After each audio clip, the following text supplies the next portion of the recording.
Okay, so after a pretty long hiatus there, I'm back doing the tutorials for the Katana. I know you guys have missed me. I've heard a lot of questions about when the next one's going to come out, and I apologize for taking so long. It's just I've been been very busy with work and things like that. So we're back in action, and I just wanted to do a quick little checkup video, which is basically going to cover how the blade should look and things you want to double check on, maybe touch up before we start making the rest of the pieces.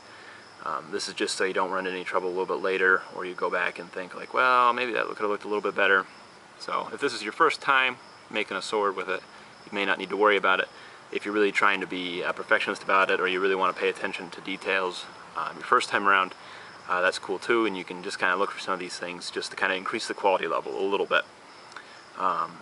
After this video, I'm going to do a chiseling tutorial video, which is just going to cover some of the basic ways that I use a chisel and how to get a little bit better job out of it, a little bit of safety precautions, things like that. And then we're going to go right to the habaki video, where you're probably going to use some of the chiseling, and you're also going to use the chiseling later on in the suba, and maybe some other things depending on how detailed you want to do with some carvings or something on the sword. So just to get started with this video here, I just wanted to go over a couple things that you want to pay attention to really create a finished product on your sword. When I left off, I had just barely told you all the final things that you could do for your sword, including your bow high, the spine, and just some finishing up of the shaping of the blade. So just to kind of go over some of the things you want to pay attention to now that you have a more or less finished piece, you just want to look down the back of your spine and just kind of make sure that that line is pretty well straight. If it waves just a little bit, you may or may not mind that, but I try and keep the spine as straight as possible, and you just line it up down your eye like that and just take a peek. Quick ways to adjust that: if you see a little bump, just take a pencil while you're looking and just mark the spots you want to change, and then just take a little bit of rougher grade, maybe a 120 or a 100 grit sandpaper, and just kind of fuzz that a little bit. Gentle changes at that point are preferred. You can also, if you trust your knife a little bit better, you can just take your knife and shave off a little bit. That'll work too. But I prefer, personally, just to use the sandpaper as a little bit softer tool, I guess you could say, in terms of subtle changes. You also want to do the same to the edge of the blade itself. Again, just look right down it and just double check, see if you want to touch that up at all. I would also recommend kind of dulling the blade a little bit, or just rounding it a little bit. With just some 220 or something, just run it up and down the blade, just fold it over the blade or something and go like that with it. The only reason I say that is because I have found that if you try and make it a razor sharp blade at this point, you're still going to be waving it around a little bit and probably while you're working on it, and you don't want to bump it against something and chip a piece of the edge off.